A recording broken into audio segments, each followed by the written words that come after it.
at least in parts of the area this morning. I saw the gloom and the murky fog-oriented sort of stuff burning off. But now that I'm nestled here at the ARN compound here in Westlake Hills, we're back to being murky, gloomy, foggy. And that's not a philosophical statement. That is purely meteorologically speaking. Good morning, everybody. Welcome to Light the Tower on the Horn, 1049, 1019, AM 1260. We're live, local, and digital here on the Horn app and at hornfm.com. My name is Craig Way. So glad to have you with us. Alongside Jeff Howe will be along shortly. Our producer, as always. Well, I say as always. He wasn't here yesterday, but duty called for the radio station. He had legitimate reason for that. If it, otherwise he's in his chair, and that's Cameron Parker. How you doing this morning? Good morning, Craig. I'm excited for Big 12 basketball this week. Absolutely.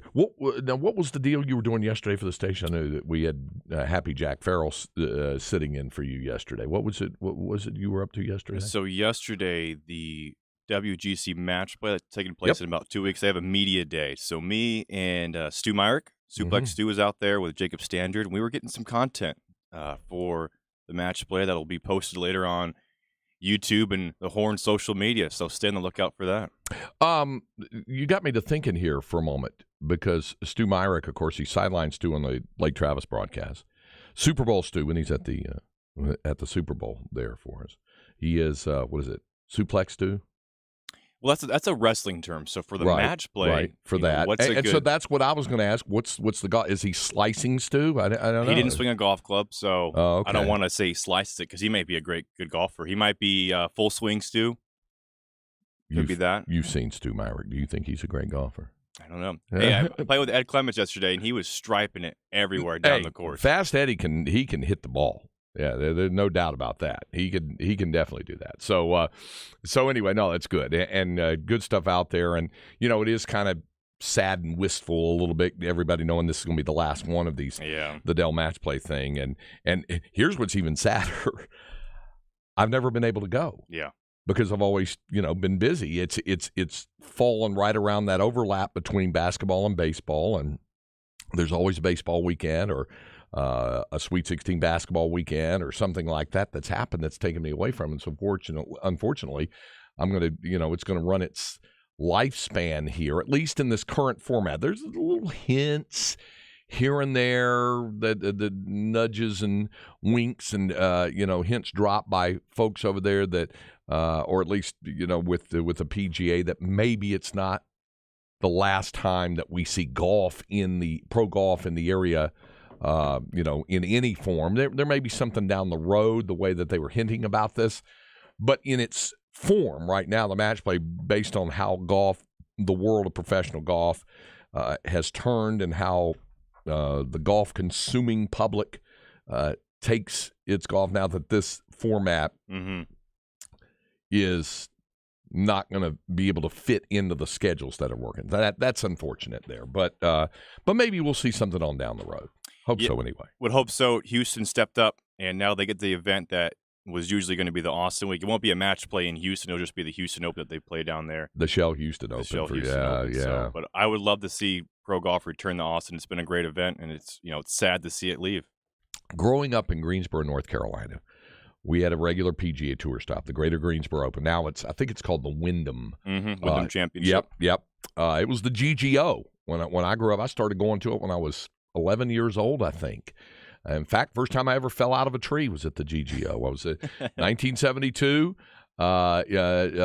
Tommy Aaron and George Archer are coming up 18, tied for the lead. They ended up going to a playoff. And I was trying to get down, and my dad was walking toward me and said, "Come on, let's go." We were doing something like that. And I'd climbed up in a tree, really good big oak trees and maple trees and stuff, to be able to see over the top of the crowd. And I start to come down, and I go to swing on a branch, and I whoop, then just completely fell out, knocked myself out for a couple of minutes, and then got up, dusted myself off, and went on about my business. But yes, I grew up going to see pro golf at the GGO, and really enjoyed it. Really enjoyed going. And then, of course, my years working in Dallas, we did golf on the radio. We did the Byron Nelson, and we did the Colonial, and it's a very unique play-by-play experience to talk golf on the radio, to do play-by-play, stroke-by-stroke, as we call it, stroke-by-stroke coverage. Because you know how it is with me with basketball or football or baseball. Football, I'll say, Longhorns come out, they have 2 wide receivers on the short side of the field, split left, 2 more wide right.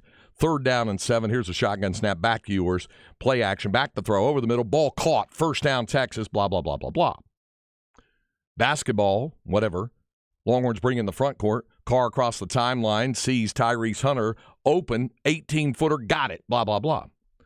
So you're into the excitement of the moment. Baseball, here's the 2-2 pitch, swings and hits a high drive to deep left field, back to the warning track. You could say goodnight to a home run, blah, blah, blah. Your regular volume level play-by-play stuff. Golf,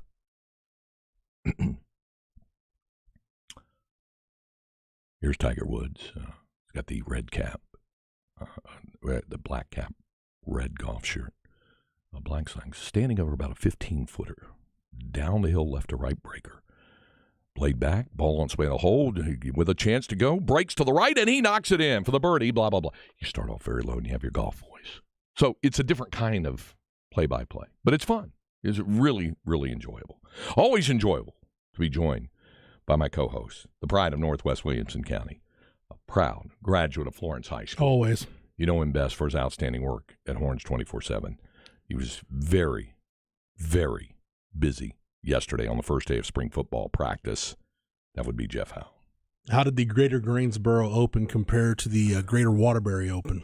Is it comparable in terms of prestige? Just a little, yeah, a little bit different. Just a little bit different there. Were you still in Dallas when the ticket got folks banned from covering the Byron Nelson, or were you already down here? That happened after I left. Because what happened is right before I came down, that's when KRLD, in terms of the AM side of things, before 105.3 The Fan up in Dallas, which is owned by KR, it's KRLD FM. Right. Before that even came into existence, any sports that was done was at our radio station with Brad Sham and Chuck Cooperstein and me and George Dunham and Craig Miller and had all of us. And then when the ticket started in 94, they started to obviously get really, and they ended up getting the stroke-by-stroke broadcast rights. We had 1 year where the two, because they were owned by the same company at the time, where we kind of shared resources, I think, in 95. But other than that, they did it. But I heard about that.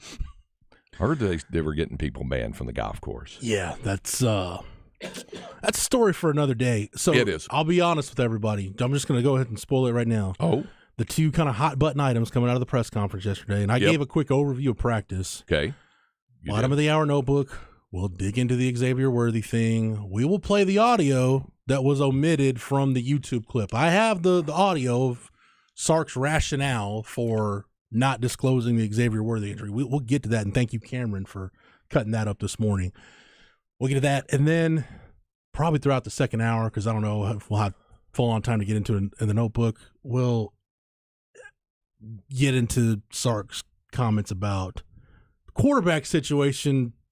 There isn't a quarterback controversy as much as people might have tried yesterday to assume there was one. But the key word there is conversation.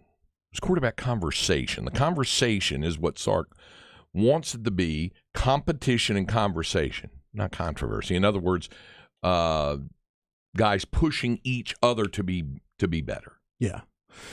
Yeah, we'll dig into it in the second hour. Okay, all right. We'll do that.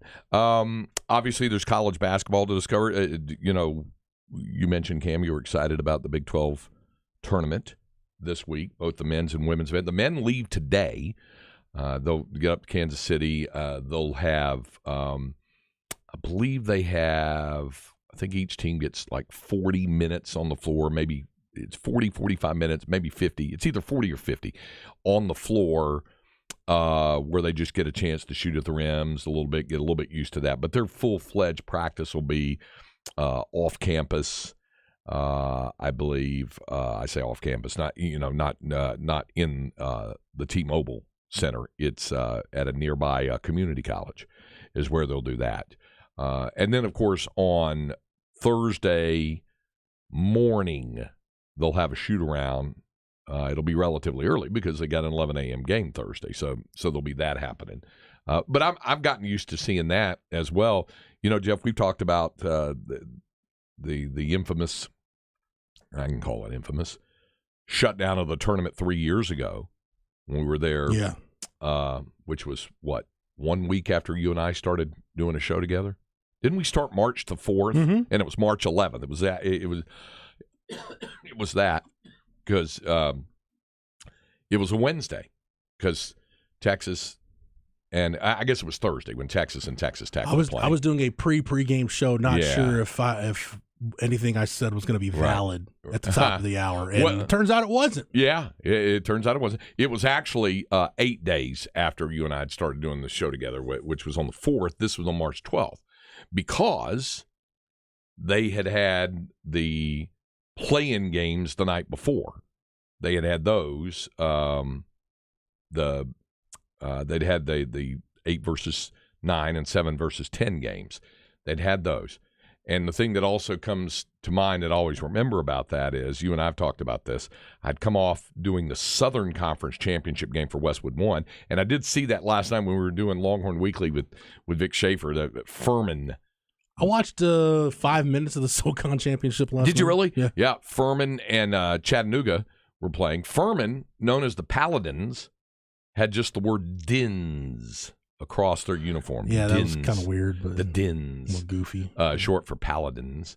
So I had done the game 3 years ago, which was East Tennessee State and Wofford, and then left the next day, and I got to Kansas City, and then on that Wednesday, we were inside the arena, and we had been told that once we got in there and the fans were already there and the bands were there and all that, that the next day there were not going to be fans in the arena. There'd be like a group of about 100, a family or something behind the benches, but that was going to be it. No bands, no cheerleaders. And I remember sitting there looking around, and I think it was TCU playing, might have been K-State, the same matchup of this year, or TCU and Oklahoma State, I guess it was maybe. Anyway, I was sitting there watching that and thinking to myself, how weird this is going to be tomorrow. Little did I know that it was going to be that sort of thing. But the point I was going to make is the next day when I was in there and was on the air with you, and right before the shutdown, when I walked in and we set up, I don't think I've mentioned this before and get ready, Baylor was on the floor getting in their day of game shoot around. They were like, I think, number 1 seed, number 2 seed, I think that year, and they were going through their game day shoot around early, more like 9 to 10, I guess it was, and so the Bears were on there. I remember seeing them go off the floor and saying hi to John Morris, and then setting up. We were to do the show, and then that's when I went back in and recorded the pregame with Shaka Smart, and Shaka said, "I don't think we're playing today. ADs are meeting right now, but let's go ahead and do this." And so we did the pregame interview, and sure enough, it ended up not happening. But my point was that they're, even in the early morning, there on the game day, there are shoot-arounds, and Texas probably will have one on Thursday morning. I'll double-check that. By the way, texters, yes, I do know why the ticket was banned from the Byron Nelson. We're just not going to discuss. We're not going to discuss the specifics of it on the air. But yes, that's probably a good idea. I'm very well aware of what got them banned. Anything, Craig, you heard about practice yesterday, or I had a report, and everybody's got their reports. Anything from the start of spring ball jump out at you, top of mind coming into today? First of all, let me make one correction. Okay, the Longhorn shoot around is not going to be in the arena because they're not going to. They'd rather the guys get to sleep in a little bit and then have breakfast. They're going to do their shoot around at a nearby college on game day on Thursday. So okay. It'll be done on it. They will not do, because you're only allotted a certain amount of time in there, and they're going to be in there tomorrow as it stands. Okay, to your question, the things I heard were the things that you're going to spotlight. That was top of mind for you, the Xavier Worthy bit and the Yep. quarterback stuff. Those were the two. Those were also the two things, mainly the quarterback thing on the local newscasts, right? That you saw last night. Those were the sound bites that ran from that. Sark talking about the quarterbacks. I think media entities are going to get a lot of views, a lot of, airtime is going to be spent, listenership, viewership. Anytime you mention anything about Arch Manning and Quinn Ewers, it's going to Sure. It's going to get up there. I noticed it. I noticed it doing Longhorn Weekly last night. On one of the screens, Jeff, they had Longhorn Network on, and they were first. I found this ironic, showing the women's loss to Baylor, and it was right when we were like starting the show with Vic. They were showing that, and then after that was the national championship volleyball documentary, and on the crawl on the bottom, their headline was, and it was kind of reads like what you'd read on ESPN2 or ESPN, something about Ewers, Manning to compete for starting quarterback job. I think it was like it was going to be breaking news on that kind of thing. That's an ESPN driven. I would hope that the folks who listen to this show, folks who listen to the station, folks who follow sites like Horns 24/7 that really understand kind of how Sark operates at this point, I would hope that they're smart enough to not fall into that trap. Right. I would expect the casuals to fall hook, line, and sinker for that and be like, oh, man, there's a quarterback controversy in Austin. But I think Texas fans who follow it day in and day out understand exactly, and we'll get into that next hour full on. But I would hope so, Craig. That's my hope that's the case. Hey, you can help with this. What's up? We were saying, because Cam and I were talking about right before we got in about how yesterday he was out at Dell Match Play Media Day, and he was out there alongside Stu Myrick. Mm-hmm. And I said, well, if it's Super Bowl Stu and Sandtrap Stu. Oh, I love that. Because somebody else said golf swing Stu. No. Sandtrap Stu. Oh, I love that. That's down. Mark it. He's Sandtrap Stu. Okay. You didn't even have to think about that. There's soccer Stu. Yeah. Sideline Stu. Yeah. Suplex Stu. Yeah. Super Bowl Stu.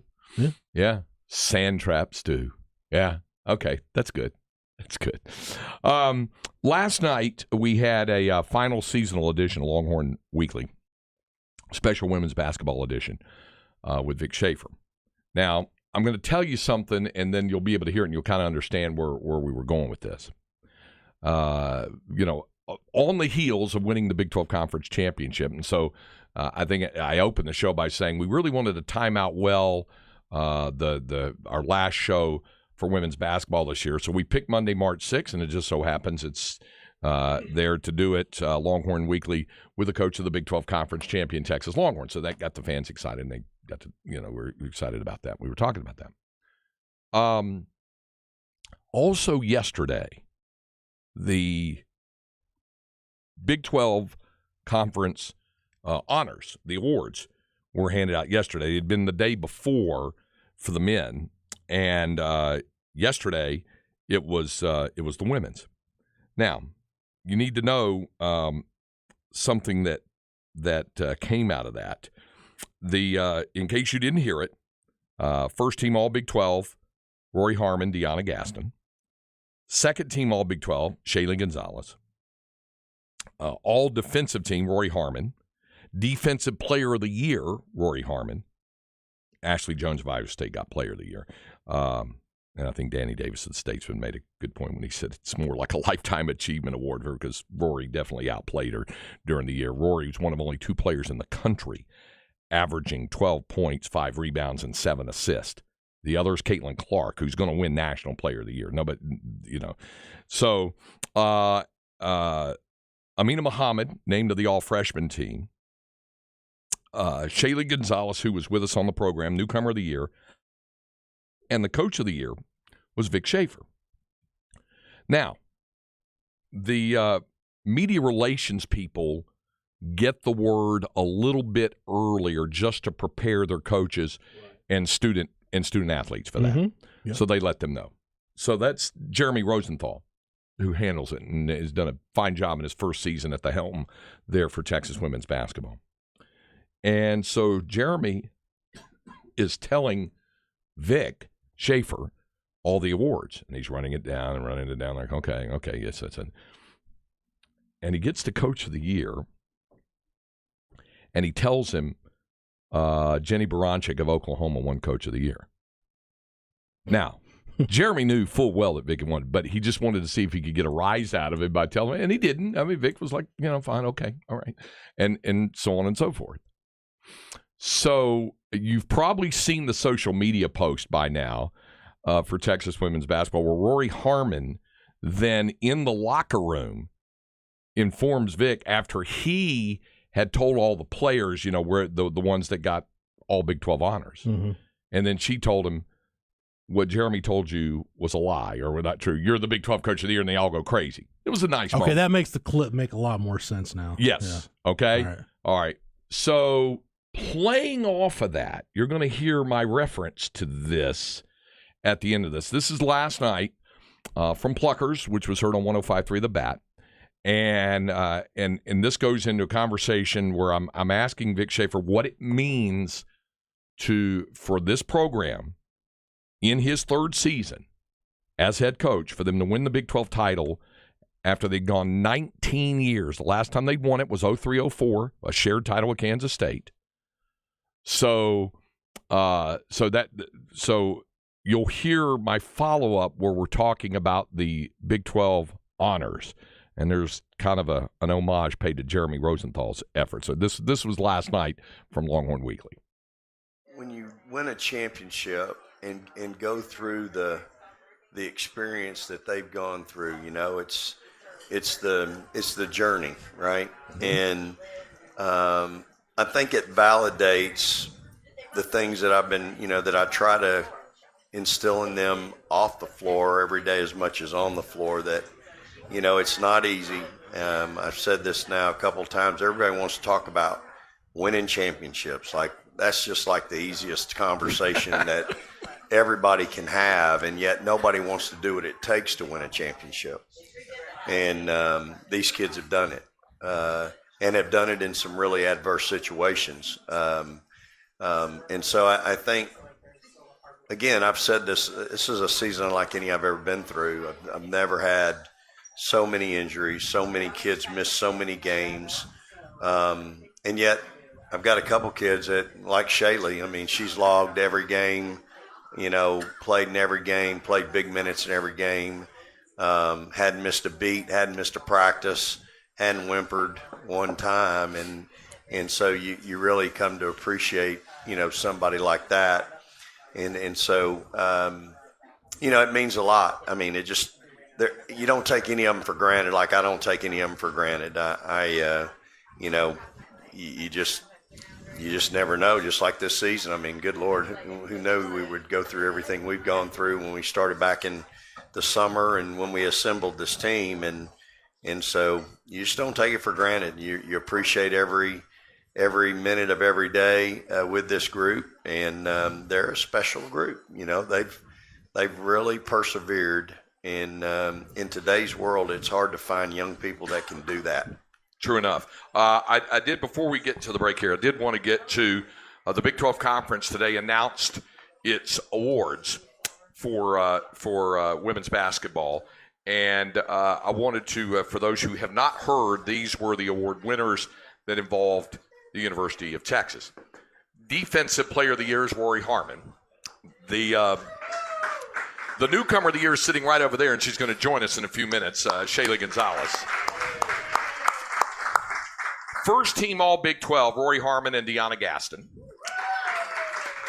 Second team All Big 12, Shaylee Gonzalez. Big 12 All Defensive Team, Rory Harmon. Big 12 All Freshman Team, Amina Muhammad. Coach of the Year, Jenny Baranchik. No, it's not. It's not.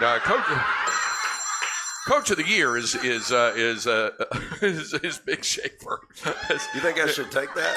He's getting a phone call right now from CDC, so he's going to go. I'll tell you what. I'll let you take that call. We're going to take a break. Yeah, that's where it ended. I was playing off of the Jeremy Rosenthal effort. But Coach of the Year, Jenny Baranchik, Oklahoma, and then that's good. And he loved it. He laughed about it a lot, and it is true. I saw his phone. It was sitting right beside us. His phone was blowing up during the show because the announcement came down at 5:00 in the afternoon. So people were just in, and we did the show at 6:30. So people were at that point calling him, and the phone was just constantly going off, and I'd see some big names pop up in women's college basketball, but the first one to call at that point said Chris Del Conte. So he was calling to congratulate him on being named Big 12 Coach of the Year, and others did as well. So it was a fun night. We had a good time. Had a good conversation with Shaylee Gonzalez, and then with Blair Schaefer. So we got the perspective of the quote-unquote coach's kid, his assistant coach, and it was good. We had a good time last night. Yeah, women play Friday at 1:30 at historic Municipal Auditorium in Kansas City. Somebody said, I heard you say historic about that. Why is it historic? Well, more than the fact that it was built in 1940 in downtown Kansas City, to this day, it is the building that has hosted more Final Fours than any other building. Men's Final Fours. Now, the last one was 1964, and there'll never be another one in there. It's a 10,000-seat arena. But they've had great finals in there. North Carolina beating Wilt Chamberlain in Kansas in triple overtime in 1957. John Wooden winning his first national title in 1964. The last year they played it in there, with UCLA beating Duke in the national championship game. So it's a neat old building, a lot of really done nicely, Art Deco style with a lot of the architecture and stuff on the inside, and just really nice, and a great arena for that tournament, for the women's tournament. And that'll be 1:30 Friday afternoon. Texas will play the winner of the 8-9 game, since the Longhorns are the 1 seed. They'll play either Kansas State or Texas Tech.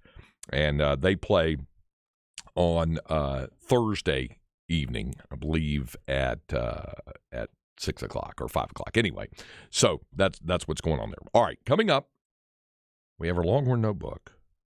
So brace yourselves for what Jeff Howe has in store. It's got a little audio. Yeah. We'll talk about the Xavier Worthy stuff. We'll do that. And we'll later on continue to talk college basketball. Hey, special treat for you tomorrow morning. Jerry Palm, one of the 2 recognized big-time bracketologists, along with, of course, Joe Lenardi of ESPN and Jerry for CBS, for Jeff's parent company there, right? So, by the way, Jerry's got Texas right now basically as the second number 2 seed as of this morning. Wow. So, by the way, jumping Texas, Marquette. Yeah. Marquette's inching. How about that? Inching into the territory of a number 1 seed. I don't think they'll get there, but. Yeah.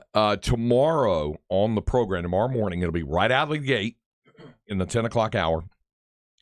We'll visit with Jerry to talk about, obviously, the Longhorns' position as he sees it, the rest of the Big 12, the bubble teams, the 1 seeds, all of that sort of stuff. So Jerry Palm joins us tomorrow morning right out of the gate in the 10 o'clock hour to talk a little bracketological prognostication. Thank you for that. Okay. This is Light the Tower.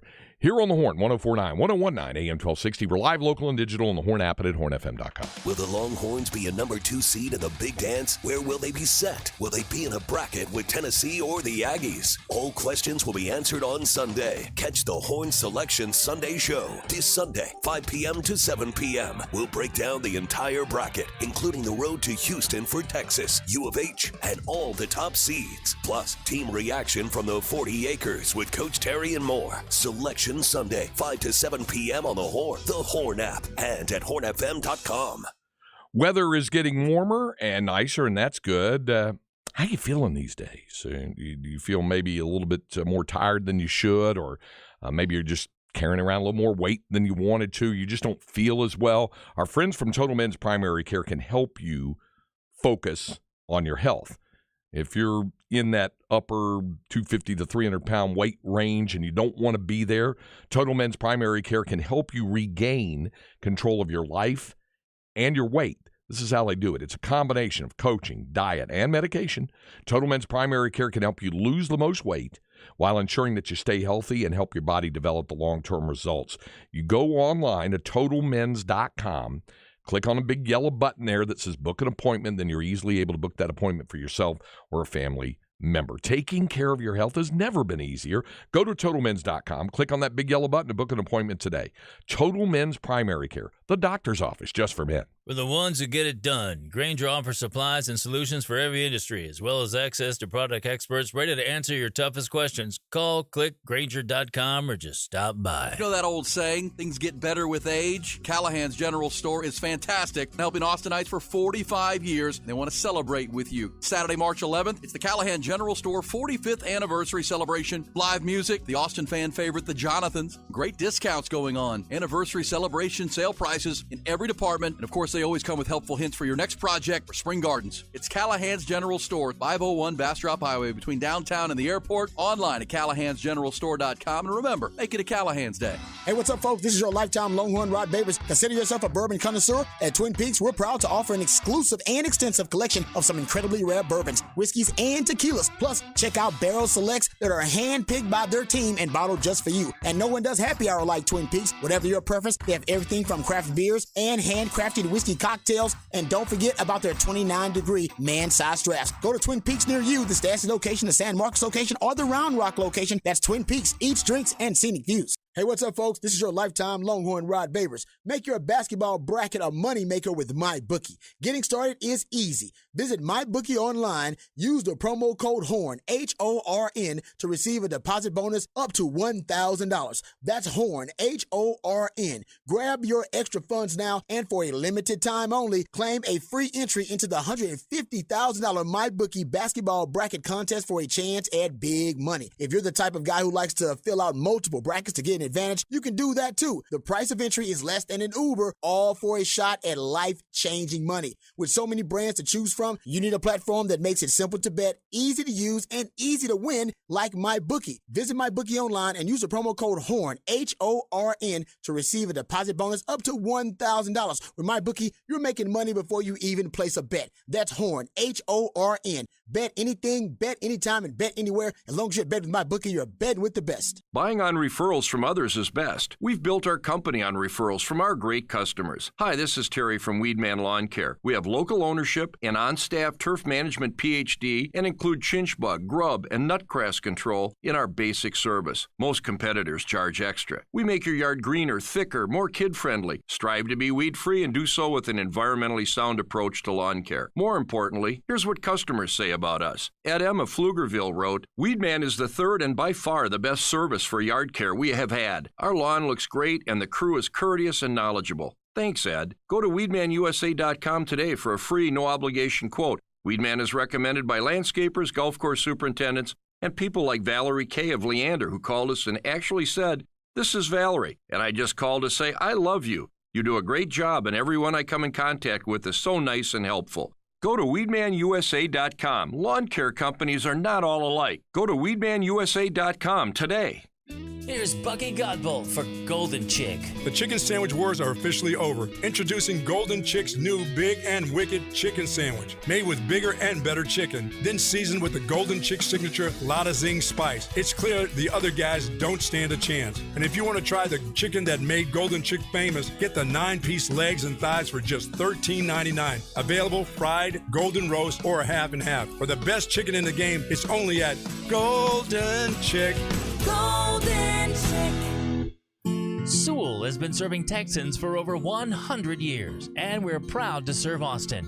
Sewell Jaguar Land Rover North Austin is located at Highway 45 and Palmer Lane. Come by, visit us online today.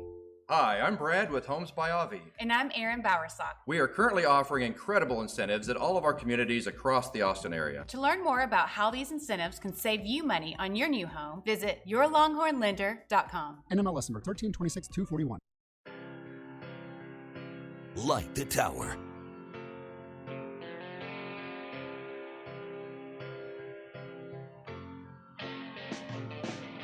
Slip inside the eye of your mind. Don't you know you might find a better place to play? You said that you've never been, but all the things that you've seen slowly fade away. This is Light the Tower on the Horn. CB on the Specs text line at 337 3776 512-337-3776.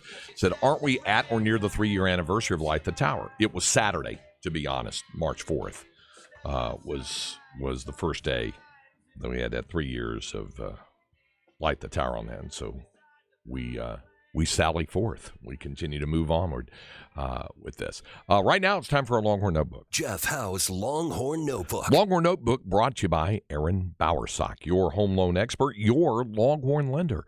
See if Aaron can do for you what she did for Linda and me. That was to get that home loan approval turned around in a snap. She is, after all, the person who can make that 10-day home loan approval guarantee a reality. Check her out on the web at bowersockteam.com, BOWERSOCK, bowersockteam.com. All right, let's go ahead and get to this audio. So Steve Sarkisian yesterday reveals that Xavier Worthy played pretty much the last half of the season with a broken hand. Now, what specifically the injury was, we don't know. But everybody's heard the Sark quote from yesterday, how it bothered him, and he was expecting to see a different Xavier Worthy. Well, like I said at the top, and Jim Fortuno pointed out from the Associated Press, heck of a reporter, good dude. Jim mentioned this on Twitter, that they cut the exchange he had with Sark out of the YouTube clip that went out to everybody. And I think this actually provides some context on why Sark delayed why he didn't make the announcement. And furthermore, what was the severity of injury? Now, Sark didn't go into specifics, but you'll catch something here at the end.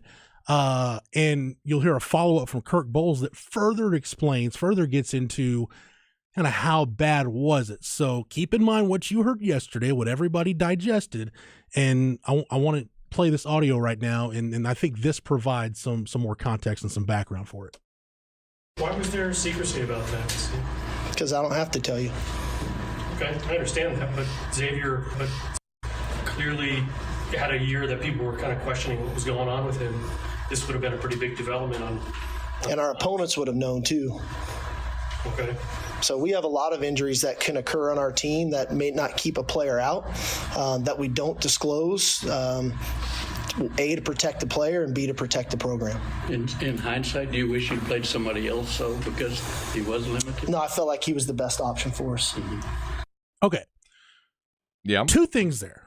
One, when Sark's talking about an injury that might not keep a guy out. Craig, you've been doing this a long time. I've heard from plenty of assistant coaches over the year. There are a lot of guys that play through a lot of various injuries throughout a season that the general public doesn't know about. Absolutely. For those exact reasons. I'm not saying it's right. I'm not saying it's wrong.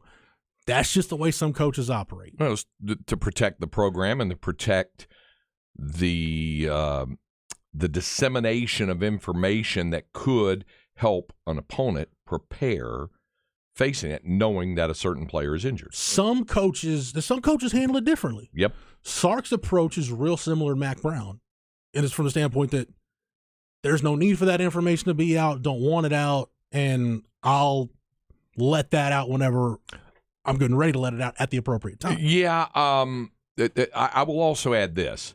When Mac was doing it, remember that was right at the time when you started hearing more and more about HIPAA and what they could say, and Mac was able to pretty much pull the HIPAA curtain across, and was just like, can't talk about it, it's HIPAA, and it would just go, it would be like that. Yeah.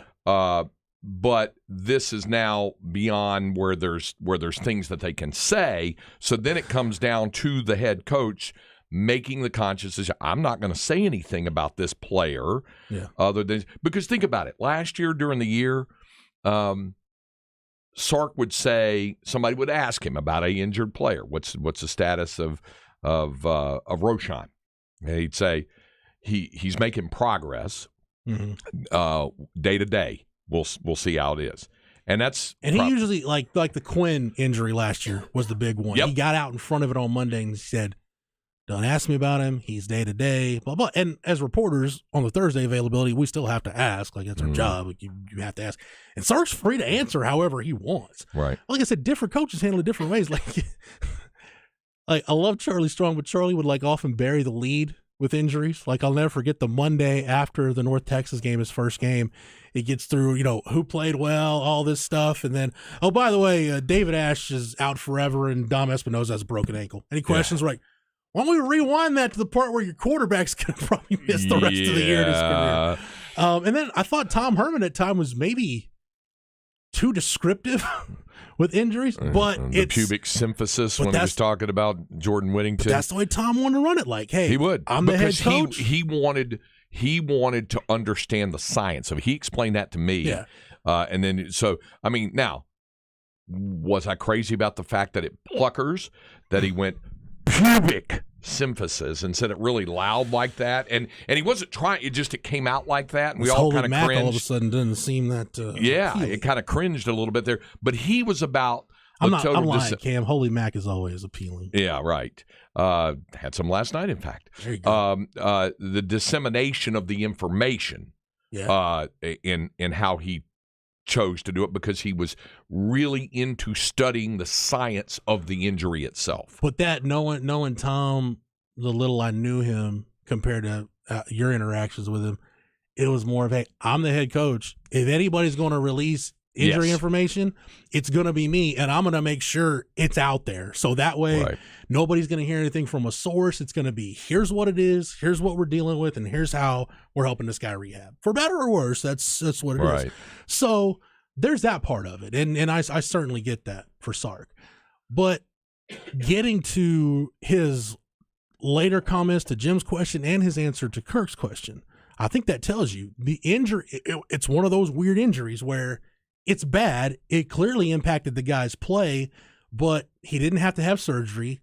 To my knowledge, was never in a hard cast. He was in, we saw pictures of X on his Instagram where he's wearing the soft cast. Yep. It was just one of those deals that, and I don't know, this is speculation on my part, what I'm about to say. Is it one of those deals from the training staff? And Craig, again, over all the sports you've covered, you've heard this. It's like, well, it's not good, but it's probably not going to get any worse. Right. So it kind of is what it is. And can't do any more damage to it. It becomes a pain tolerance thing. Like he said, that's speculation on my part. But it was bad enough that it bothered him, but it was not bad enough to where he was going to have to miss time. Right. So it's kind of one of those borderline injuries. And I don't know if he mentioned, I think he mentioned it in there. Like there were times in practice where, he wouldn't. Was that the clip we just played? I forget, where he was talking about, hey, sometimes we'd hold him out of practice, just wouldn't throw balls to him, just give it time to heal. But that's how they chose to handle it. Now, the other part is his answer to Kirk's question, where, and I think this is, to me, is the bigger question. Okay, it was bad enough that it hampered him, not bad enough to keep him out. Why continue to funnel usage through him as often as you did? And I think Sark's answer to that was, we felt like he was the best option. Now, you can get into the nitty gritty, and I would certainly agree with this part of it. I heard Rod talking about this on Ball Don't Lie yesterday, and we talked about this a couple of weeks ago on the Blitz when it got around on Instagram. I think Brendan Marion put it out that X was dealing with a broken hand towards the back end of the season. And that's what I said. I think I'm in the camp that it was bad, but not bad enough to where Sark could lessen the usage of him because of how often he was used. Now, could he have funneled more targets to Jordan Whittington? Could he have funneled more targets to Bijan or Roshan or Jatavian Sanders? Certainly.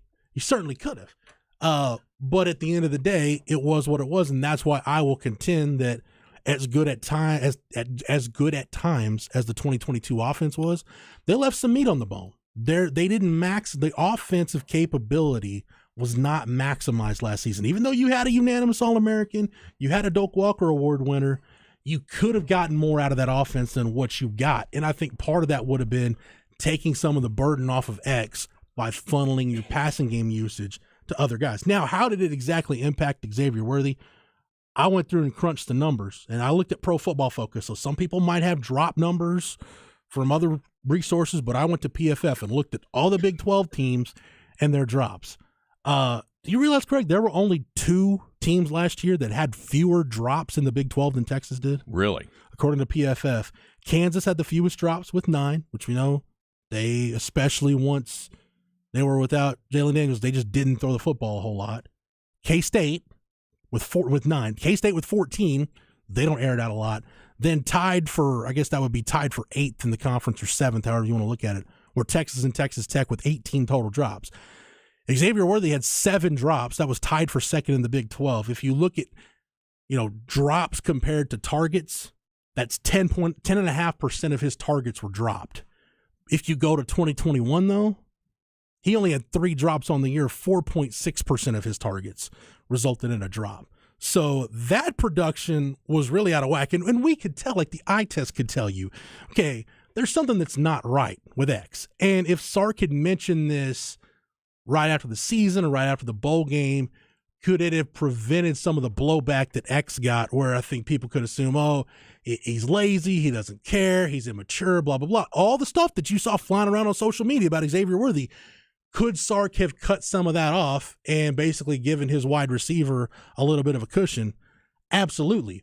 But then in my mind, I'm thinking, okay, as a coach, and especially Sark as a coach who was a player, are you conflicted between I need to protect my guy, or is that going to sound like I'm making excuses for him? And how does X want to handle that? Maybe X didn't want him to announce it. Like, no, I don't want that to sound like an excuse. I can handle whatever is going to be said about me and whatever, conclusions are going to be drawn up about me in the court of public opinion. So it's one of those deals. There's a lot of gray area in here. I felt like, me personally, the earlier Sark could have announced that, the better. And not in season, like do it immediately after the bowl game is over. Right. Do it in early January, whatever. And this would have been out about a month ago if he would have had a signing day press conference. But there wasn't one of those, and it wouldn't have had to wait until the first day of spring practice. Right. But I digress on all that. It was handled the way it was handled.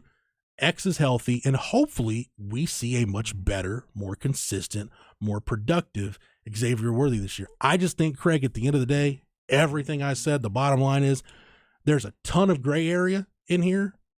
And I think what doesn't need to get lost in this too, just because he had the hand injury, does that mean Xavier Worthy doesn't need to mature? Does that mean there doesn't need to be some growth? No, both things can be true. He could have had a hand injury that hampered his play, but he could also need to mature and need to grow up a little bit and need to take a bigger role on this team because he is one of your better players. So there's a lot of stuff that can be true. There's a lot of gray area, but the bottom line is, yes, he did have a hand injury. Yes, it did impact him. And I think we saw that a little bit too, Sark's adjustment.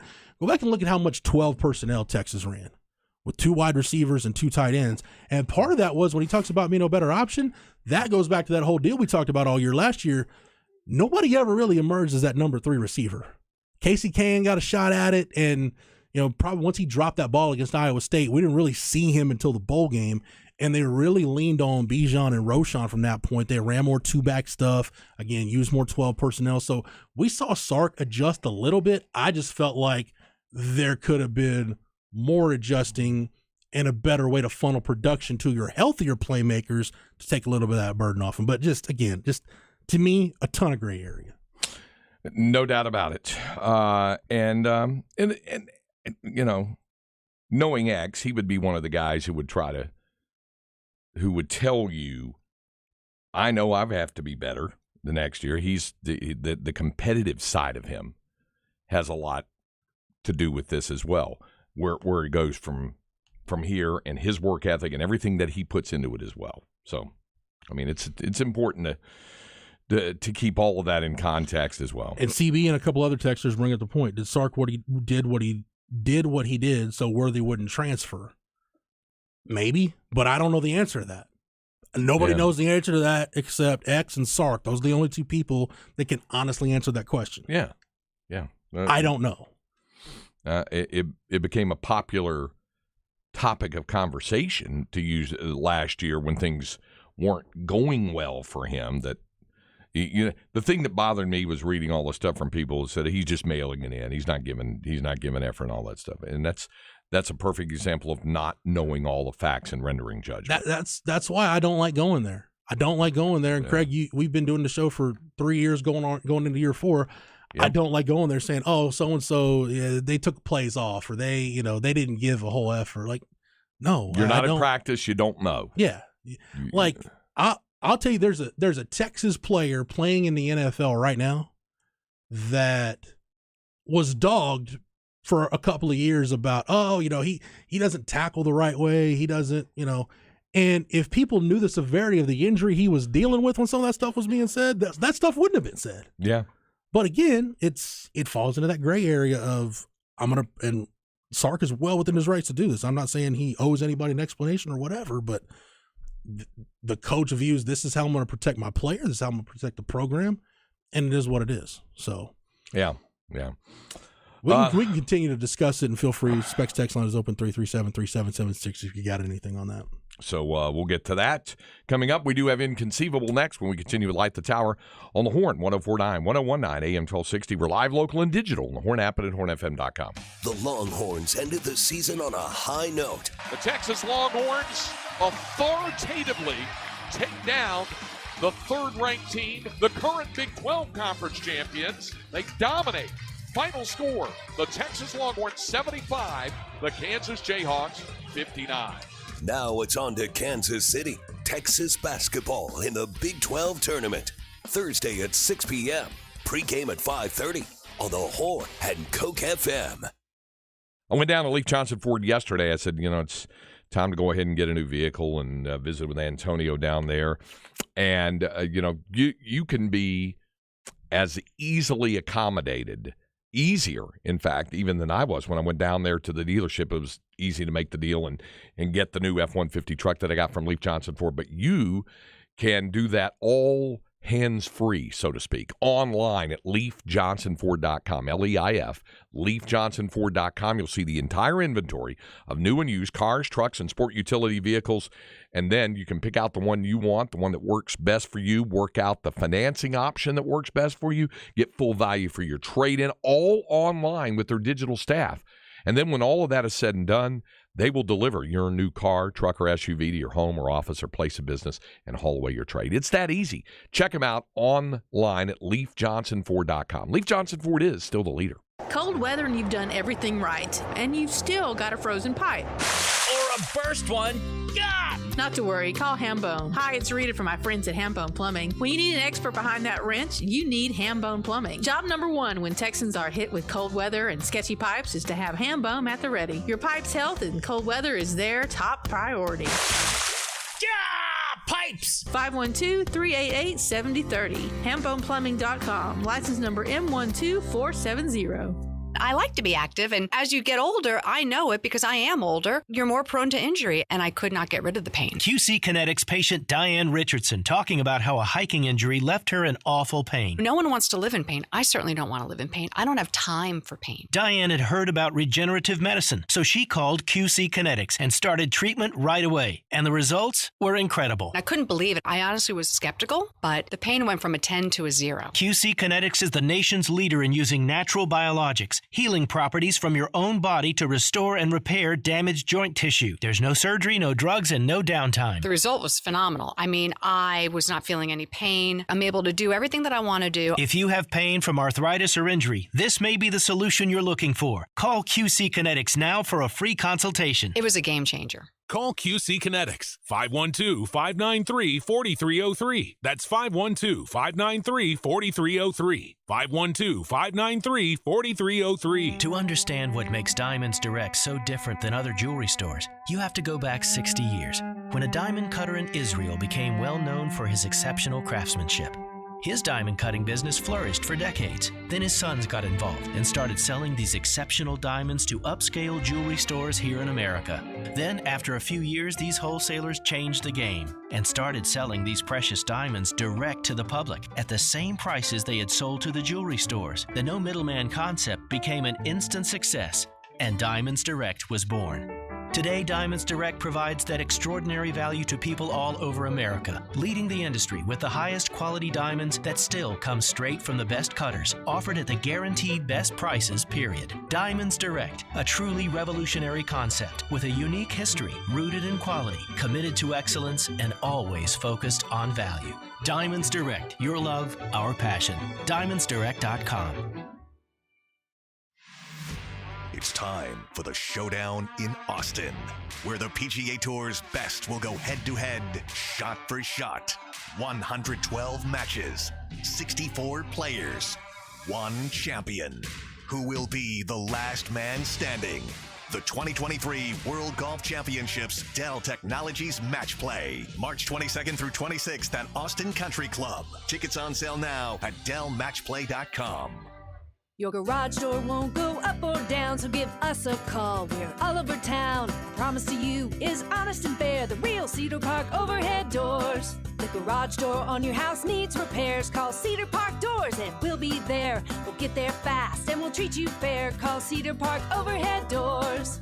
Did the recent storms affect your garage door? Or maybe yours just needs a tune-up? Cedar Park Overhead Doors, with over 30 years of a locally owned family business that wants to serve your family, will fix it. Want to instantly increase your home's curb appeal? Check out the showroom for all the latest in doors, openers, and security features. Door just broke? From springs to openers, our 24-hour emergency garage door service is just a call away. Here for you 24 hours a day and online anytime at cedarparkgaragedoors.com.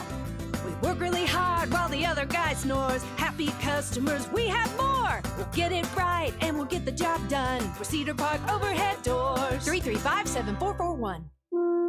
Hey, it's Aaron Hogan. Are you in the market for a wood privacy fence for your home or business? The pros at Viking Fence have put together a how to buy a fence guide at their website to ensure that you get the best value for your dollar. It's a great place to find out if your contractor is specifying the exact grade of red cedar. If not, he may be substituting a lower grade that costs less. Is that same contractor specifying steel post? Did they specify the thickness of the steel? Thin gauge steels are post to prone and breaking under heavy winds here in Central Texas. So visit them. The How to Buy a Fence Guide at VikingFence.com. When you think fence, think Viking.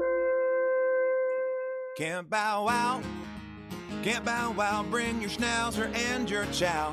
Can't bow wow, bring your dachshund and your hound. Can't bow wow. Does your puppy have more energy than you bargained for? Treat them to Camp Bow Wow. Your pup can burn through all that energy while romping around Camp Bow Wow's huge supervised play yard. Then they can snooze the night away in comfort. Ask about Camp Bow Wow's winter specials and package pricing. Can't bow wow. Can't bow wow, bring your schnauzer and your chow. Can't bow wow, bring your dachshund and your hound. Can't bow wow. They're boarding for spring break and summer, so get in quick because they fill up fast. Get reservations so your dog can play all day and snooze the night away at Camp Bow Wow. Make your reservations online at campbowwow.com or download the Camp Bow Wow mobile app. Camp Bow Wow. From the UBO Business Services Studios, you're listening to KTXX FM and HD1 BK, KTAE AM Elgin, K270CO Round Rock. Like the Tower with Craig Way and Jeff Howe. Inconceivable. Inconceivable. Inconceivable. Inconceivable. You keep using the word. I don't think it means what you think it means. See what you think. Yeah, the stuff that gets talked about during the breaks would sometimes, in a lot of cases, make for better content than what actually goes out over the air. Yeah, probably, you're right about that. We have another one of these weird deals. Well, actually, there's a couple of strange items with regard to air travel. Can I give you an NCAA basketball inconceivable real quick? Absolutely. I was watching the Bottom Line on ESPN, and now I'm looking at my laptop. Do you know that Jerry Palm and Joe Lunardi both have the exact same first four out for the field of 68 right now? That I did not know. Wow. Wisconsin, Oklahoma State, North Carolina, Arizona State. And they have them. They both have them in that order? I think Oklahoma State and Wisconsin might be flipped, or maybe it's North Carolina and Oklahoma State. But yeah, it's the same four.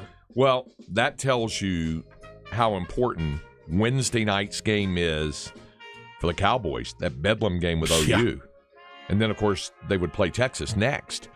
It's one of those deals. I don't know if they're in with a win, but they're certainly out with a loss. No doubt. The old thing about you can't win the Masters on Thursday, but you can lose it, or Saturday, but you can lose it. Lunardi's got it flipped a little bit. So Palm's first four out in order: Wisconsin, Oak State, North Carolina, Arizona State. Lunardi has Oak State, Wisconsin, Arizona State, North Carolina. Okay, so he's got Oklahoma State. He's got Oklahoma State as the first team out. Lunardi does. Yeah. Okay. Jerry Palm has Wisconsin as the first team out. Okay. And again, Jerry will be on with us tomorrow morning. We'll talk about this. Okay. A couple of disturbing flight things. You have one thing with a man. Are you like random? Are you searching for these, or they just randomly just coming to you? The sources that I go to, this is one of them is man arrested after allegedly trying to open the emergency door on a plane and stabbing a flight attendant. Jeez, with a broken metal spoon 3 times. Good God, man! That was on an L.A. to Boston flight, and then he tried to open the exit door. He hit the flight attendant on the neck 3 times, then tried to open the emergency exit door and jump out of the plane. How did he get a metal spoon onto a plane? Yeah, that makes sense. He believed the flight attendant was trying to kill him. Jeez, apparently, according to his word. Now, he was, always like this word, subdued by the other passengers and stuff. They subdued him. Translation, they beat him down a little bit after that. So, yeah, you had that. That was one issue. And so this dude, he made a shank out of a spoon? Yeah, pretty much. Stabbed a flight attendant, then tried to break out the exit door. Yeah. So, yeah, you had that. And then there was another one here where a man was in trouble and was on a flight, and they had him in zip ties. You know, had his hands tied up or restrained. The old Mardi Gras cuffs. Yeah. Yeah, he got out of them. Now think about that for a moment.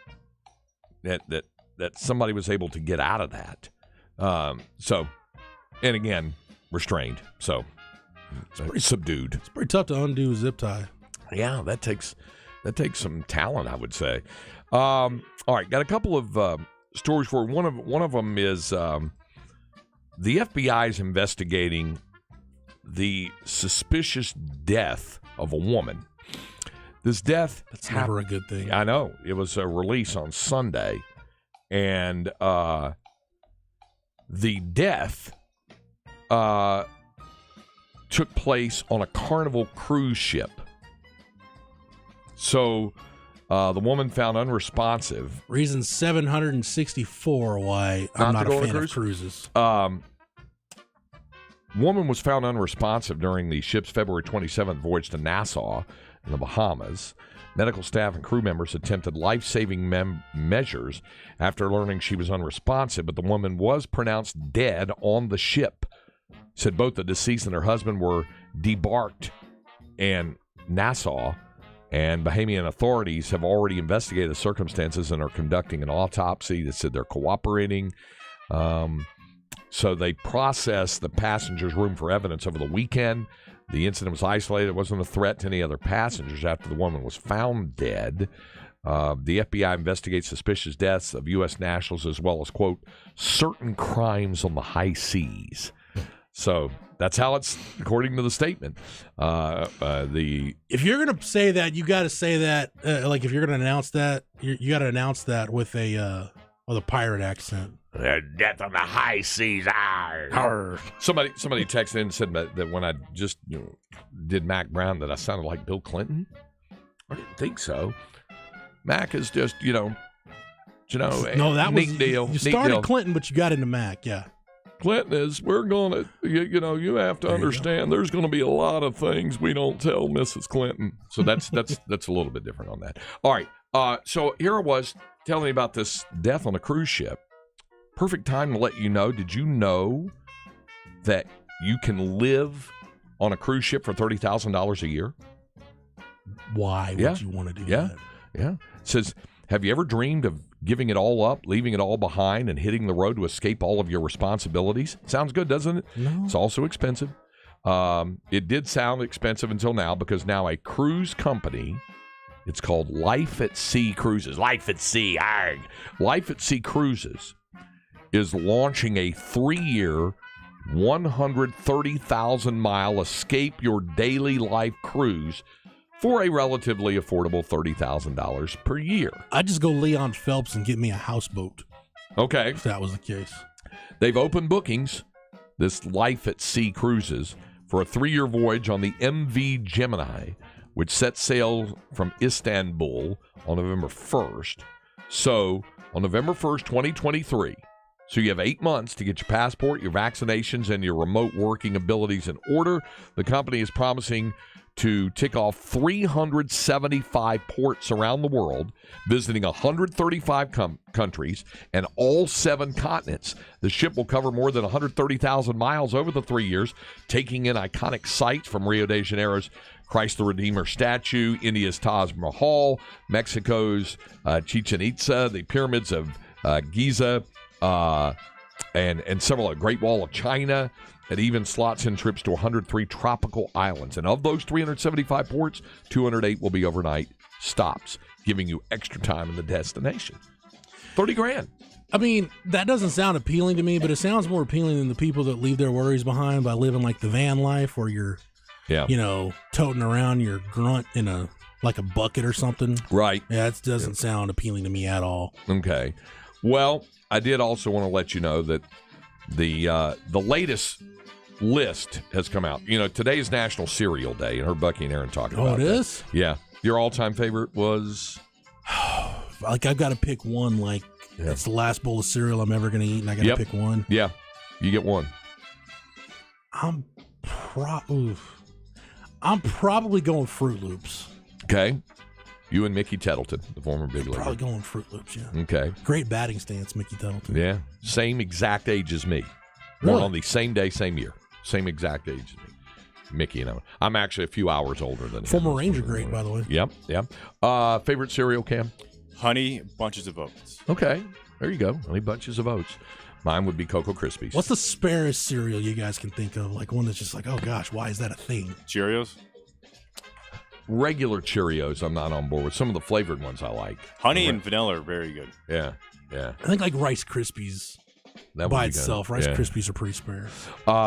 So I mentioned that because the latest list of the 50 nostalgic foods that have been discontinued has been updated. Like Crystal Pepsi is one of those. Remember we talked about that? God love the 90s. Remember Doritos 3D? Remember the 3D Doritos? Vaguely, yeah. Yeah, the crunch ones. They had those out. They made the list. McDonald's pizza. Tried that for a while. No, never tried that. Yeah, that didn't work very well. Remember the Lifesavers holes, like the donut holes, except they were the inside of the Lifesavers? Yeah. That was an interesting Those bit. are discontinued? Been discontinued. Wow. Not around anymore. Dunkaroos. What I heard Dunkaroos described as something like liquid diabetes or something. Okay, that could be that. Jolt Cola. That's the Cream Savers hard candy. Remember those? Like a Werther's Original, but it tastes like cream soda. Oreo Cakesters, where they kind of try to do it like a little snack cake thing. Those weren't bad. Those weren't bad. Yeah. Yogos, like the little bitty yogurts. Mm-hmm. So, anyway, that was just some of them on the 50 discontinued nostalgic foods list. We have second hour of Light the Tower coming Still up. no Chicken Whopper return, by the way. Nope, not there. Didn't make the list either. We'll continue to Light the Tower on the horn.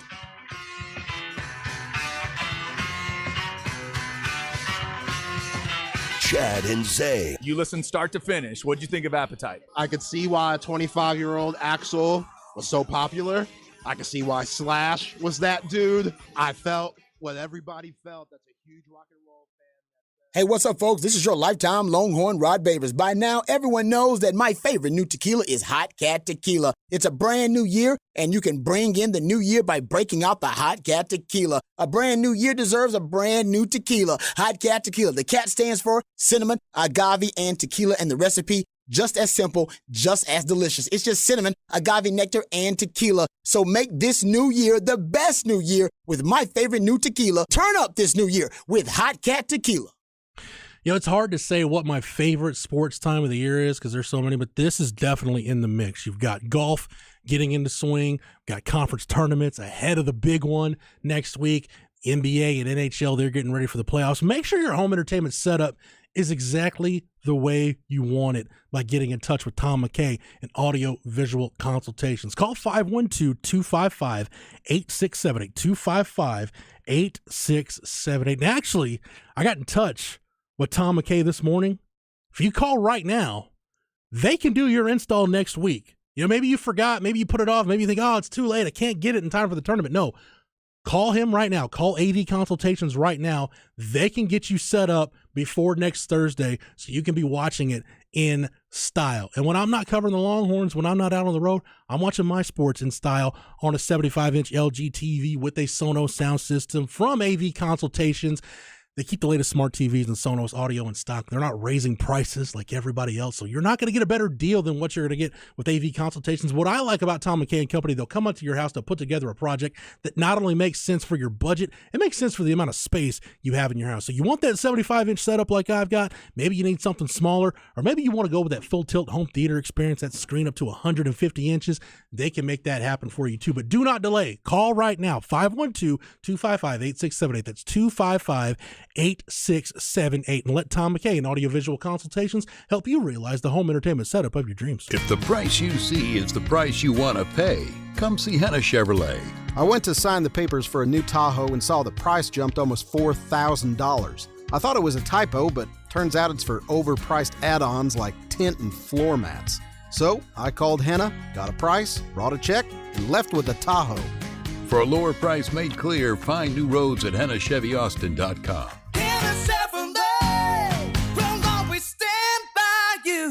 This is Chad talking Underdog Fantasy, the easiest place to play fantasy sports. Let's talk about these pick'em games. I've had a couple wins recently on pick'em games. They are so easy to do. You pick whether your favorite player will have a higher or lower stat total in this week's game for a chance to win big. You can win up to 20 times your money in a single playoff game. Pick between 2 and 5 players to build a pick'em entry. You can also make rivals picks. Check out that pick insurance option for a better chance to win. Trust me, if I can do it, you can do it. Sign up today with the promo code HORN and get your first deposit doubled up to $100. Visit UnderdogFantasy.com or find them in the App Store, and don't forget to register with my promo code HORN to get your first deposit doubled up to $100. Must be 18 or over and present in a state where Underdog Fantasy operates. Terms apply. Concerned with your play? Call 1-800-522-4700 or visit www.ncpgambling.org. It's the fastest growing fantasy app in the industry. Get in on a pick'em game today at Underdog Fantasy. At Anchor Bar, we don't like to brag, but we did invent the Buffalo Chicken Wing in 1964. We've been inducted into the National Chicken Wing Hall of Fame twice. We've won countless national awards. We've even been in an episode of The Simpsons. Wings the way they're supposed to be made. Always fresh, never frozen, premium chicken, fried fresh to order till it's tender on the inside and crispy on the outside. We don't bake wings ahead of time. We don't cut corners. Anchor Bar,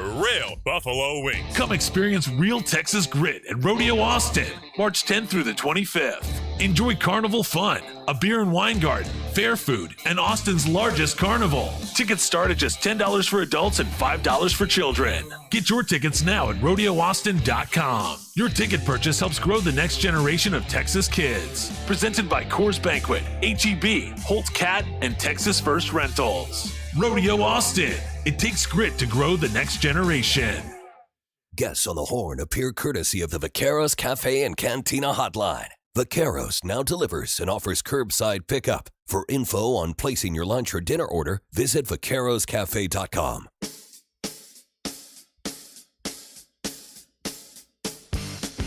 It's Light the Tower, your daily look around the world of sports. With Hall of Fame broadcaster and voice of the Texas Longhorns, Craig Way, and Horns 24/7 insider, Jeff Howe, on your live, local, and independent home for sports talk in Austin, The Horn.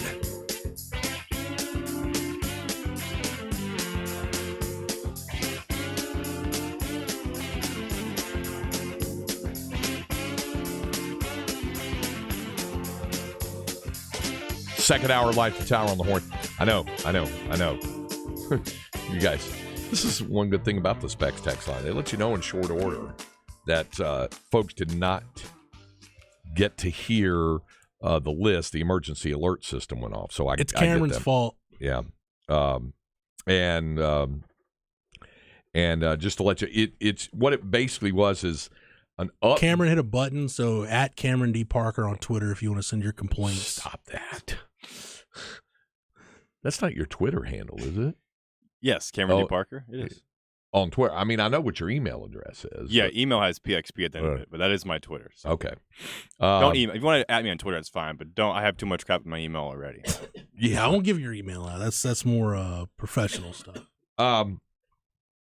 So when folks asked about that, it was basically a list, an updated list of the 50 most popular discontinued foods. We did this about a year ago, and Jeff was dismayed to learn that the chicken Whopper from Burger King did not make the list, and it did not make the list again.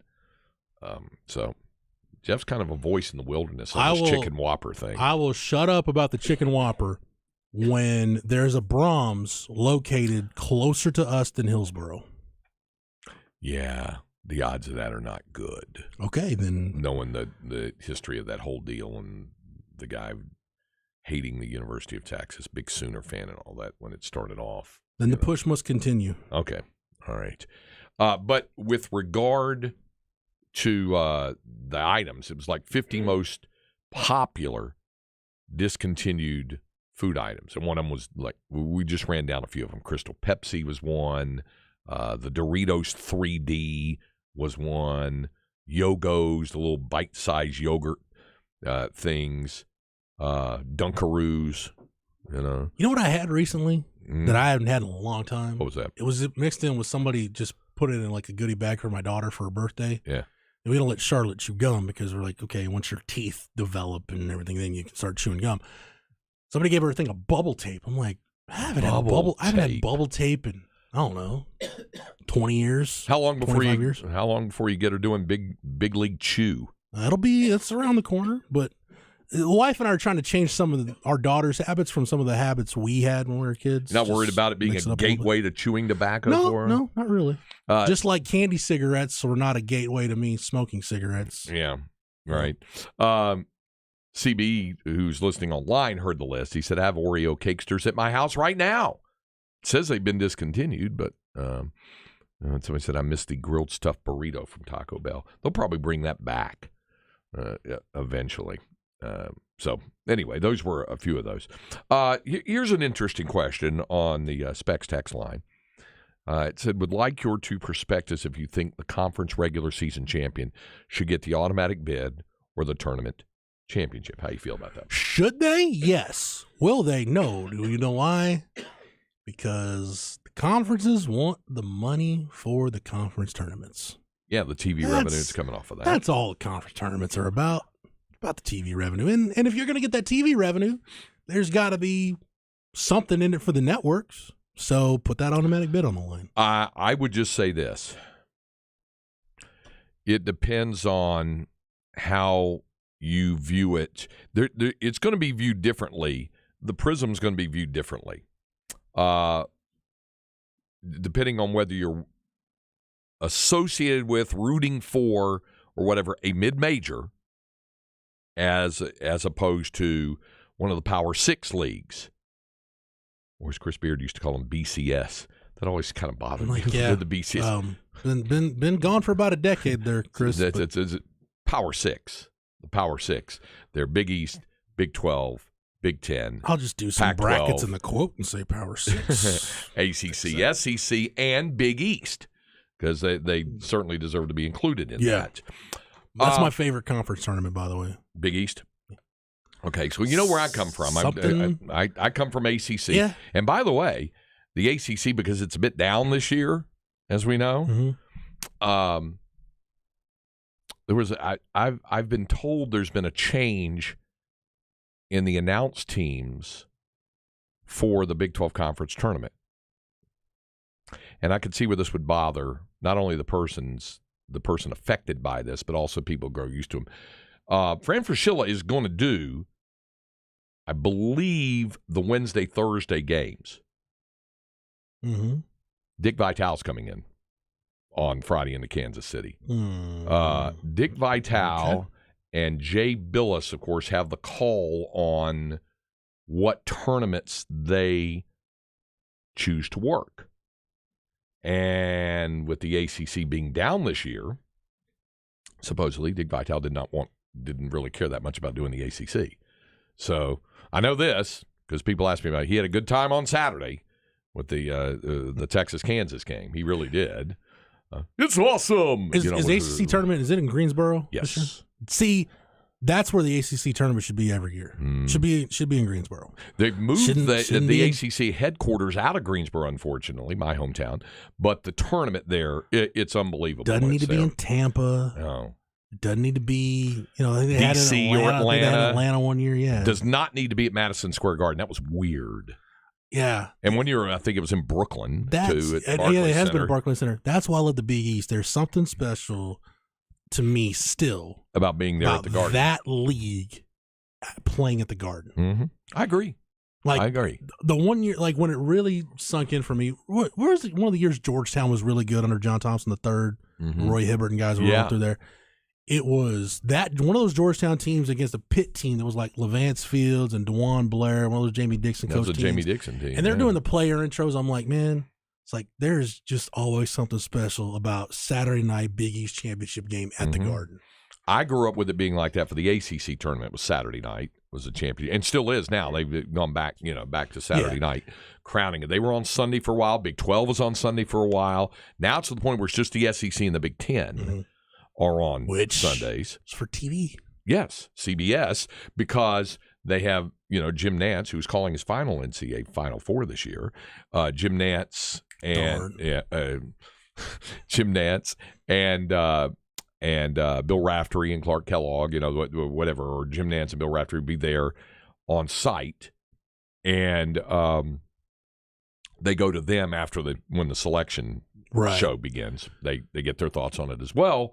But the ACC tournament in Greensboro was a rite of spring or approach of spring for years and years and years and years. And Rick Barnes could wax philosophical. I certainly can as well.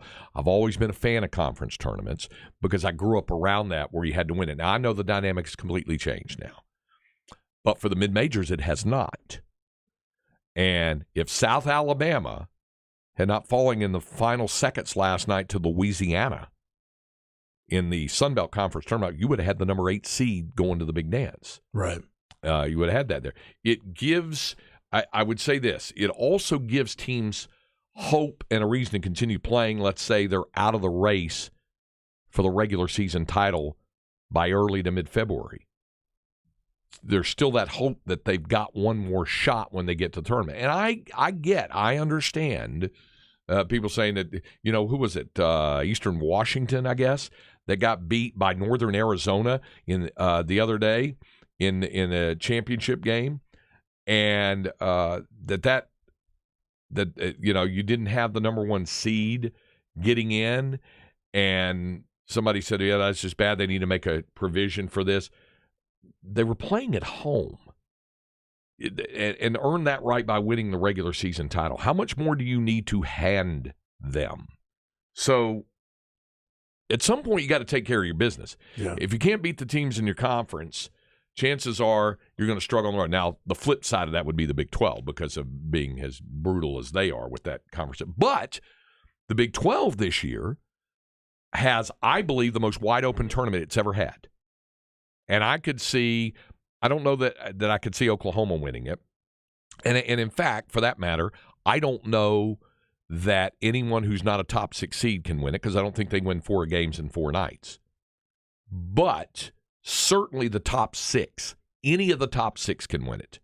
And maybe a team like an Oklahoma State as a 7 seed could run the table, certainly get to the final anyway. So I understand the reasoning with the money thing behind the conferences, what they're doing. It also, I think, adds excitement during this week for folks to watch them. I texted Darren Horn last night, the coach at Northern Kentucky, former Shaka Smart. They won. They knocked off the number 1 seed last night in the Horizon League semifinals. They beat Youngstown State. And they're in the final against Cleveland Which State. is it, though? What's the weird arena name in Indianapolis? Indiana Farmers Coliseum, where I did 2 years ago for Westwood One. Yeah. Neat old building. Used to be the Fairgrounds Coliseum, where the Beatles played. Yeah. In 1964. It was a great. Anyway, the point is, that's a 4 seed knocking off a 1 seed, and they get a chance to do it. I texted Mike Morrell, the former Shaka assistant, who's the coach at UNC Asheville. They won the Big South. Now, they were the 1 seed, but if they didn't win the conference tournament, they weren't going to it. See, What I'm in favor of, and since the NCAA controls the NIT now, it's different. But by the way, I don't know if people knew this. The NIT semifinals and finals will not be played at MSG this year. That's right. They're going to be played in Vegas, but I would like to see the NIT be more geared to the mid majors.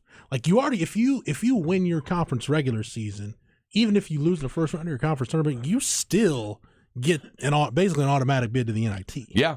But Texas State got in it last year when they're winning the regular season, got beat in the quarterfinal. But you need to change the way you do the NIT because, Craig, honestly, like a really good South Dakota State team came to Austin for the first round of the NIT. Yeah. Nobody showed up at the Irwin Center. That was the smallest crowd I've ever seen for a men's game. There were about 2,900. And that's generous. Yeah. It's like have it at do a single site for the NIT. That's what they used to do. Yeah. It was at Madison Square Garden, it was a 16-team event. They had all 16 for years and years. Like if you just want to stick it in Vegas, you've got enough buildings in Vegas to where you can have a single site deal. You could do it. And then you get fan bases to go, and it gives the mid-majors something to look forward to. Like, man, we're not in the NCAA tournament. Hey, at least we get to go to Vegas and get to participate in the NIT. You know, Debbie Antonelli is part of a group that's trying to do that with the women's tournament to get like the entire Sweet 16 and Elite 8 games in Vegas for the women. Get the entire Sweet 16 and Elite 8. There's enough arenas in Vegas and casino setups and things where you can. Well, you've got UNLVs, you've got that T-Mobile Arena, you've got the Orleans, you've got several. MGM, you got the arena, the arena in Henderson. Yeah, you got plenty. It could get done there. But a lot of this is, it's driven by two things, attendance and television revenue. And so that's how a lot of that goes. I am a fan, I'm on record saying I'm a fan of conference tournaments. I love them. And I enjoy seeing Furman won last night. If they had not won, they wouldn't have gotten the tournament. They were the 1 seed, but they won. It's the first time they're going to the NCAA tournament since 1980. And there's always Kennesaw State is going to the big dance for the first time in school history. So there's neat story. Tonight, I'm rooting really hard, even as I'm calling the Longhorn baseball game against Sam Houston. The first of my 4 alma maters, the University of North Carolina, Wilmington, the Seahawks from UNCW, where Rodney Terry was at one time an assistant coach at UNC Wilmington. They were the 4 seed. They beat Hofstra, the 1 seed, in the Colonial semifinals last night, and they're playing Charleston, the number 2 seed, in the finals. And I think Charleston probably win, but I'm calling it the Battle of Kings Highway because it's US 17, known as Kings Highway, down there between Wilmington and Charleston. So I like conference tournaments. I've always liked conference. I understand the heartbreak for those in those smaller leagues that are the 1 seed and get knocked out. And I think the NIT has mitigated some of that by giving them an automatic bid so that their season doesn't totally end if they don't win their conference tournament. But I'm for conference tournaments. Don't expand the field of 68. Just make the NIT something that's more palatable. Okay.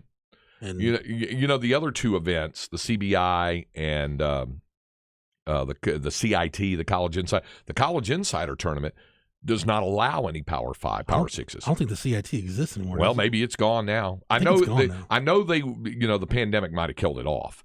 But that was, you could not play in it unless you were a mid-major or below.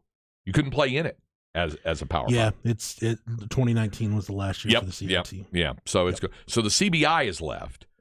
And they have that unique thing, Jeff, where they have the best of 3 championship series in the CBI. See, you got to pay. You could pay to get in. Yeah, it's a pay-in. It's a buy-in on that deal.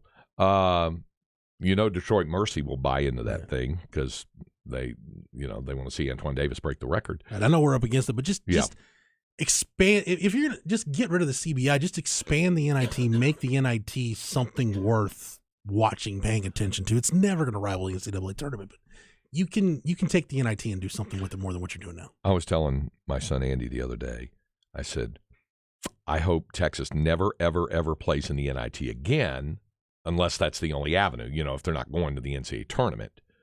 But I will always be grateful for the fact that they played it and won an NIT, so I could always get to say, hey, I broadcast the NIT. I got to call a champion in the NIT for what that's worth. And I finally have an answer to the age-old question. Would you rather win the NIT or get bounced in the first round of the NCAA tournament?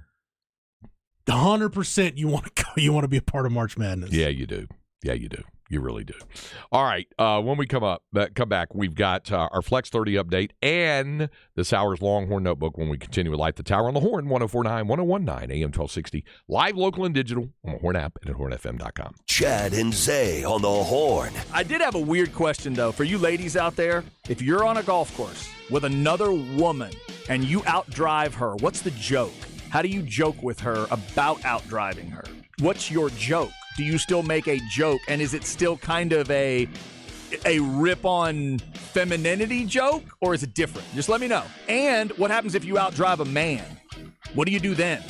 What's the joke? Weekdays 12 to 3 on the Horn.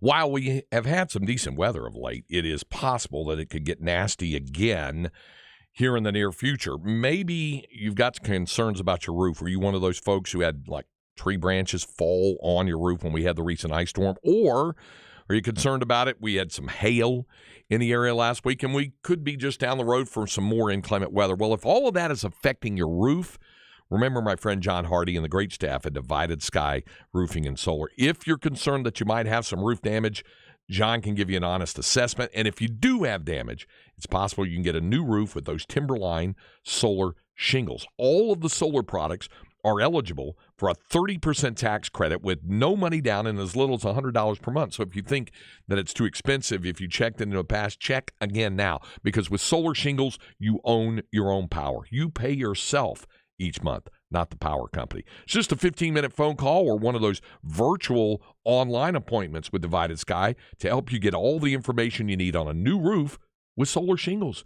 Get in touch with them today. It's 512-995-ROOF, TEC license number 37397. Check them out on the web at DividedSkyAustin.com. Sue Patrick first opened her doors in Austin, Texas in 1975. Wait till you hear what Sue Patrick and her son Jay Willems have now. So good, I went and got me one right away. And you're going to want it if you're a Texas Longhorn baseball fan.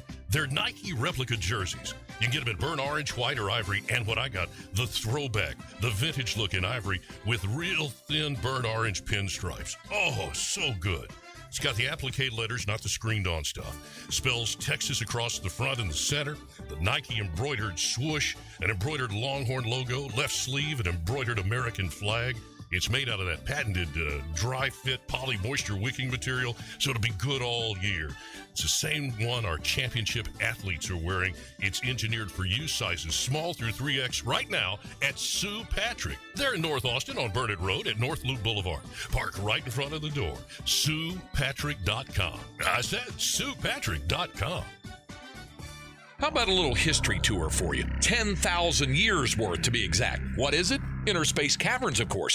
Located in the depths below Georgetown, your guided adventure tour is ready to take you and your family into the living cavern along a well-lit pathway through time and space. Inner Space Cavern. Take the Hidden Passages tour, the Wild Cave tour. No reservations required. Hit InnerSpaceCavern.com for more tours, times, and even a coupon. Inner Space Cavern. Well lit, safe, and really cool. Adventures await. Come explore. It's time for the showdown in Austin, where the PGA Tour's best will go head-to-head, shot for shot. 112 matches, 64 players, one champion. Who will be the last man standing?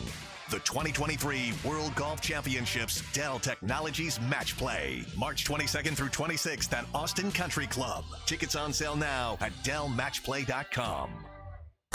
You can find it online, you can build it online, and you can have it delivered right to your home. LeafJohnsonFord.com. You don't have to come see us to get your new Ford. We'll come see you at LeafJohnsonFord.com. Not only can you get your best price, you can have your trade appraised and pick the financing option that fits you and your family. The entire process is right at your fingertips. And remember, every Leaf Johnson Ford comes with a 7-day money-back promise. Check it out online at LeafJohnsonFord.com. Seeking specialized patient patient-focused orthopedic care? Contact the experts at Texas Orthopedics. Our physicians offer comprehensive surgical and non-surgical orthopedic care for children and adults, spine care, sports medicine, trauma care, joint replacement, rheumatology, and more. Whether it's a mobility or movement issue or a traumatic injury, our goal is to get you back to good health and quality of life. Visit us at txortho.com to learn more and to schedule an appointment. Texas Orthopedics, the largest independent orthopedic practice in Central Texas. Craig Way and Jeff Howe light the tower.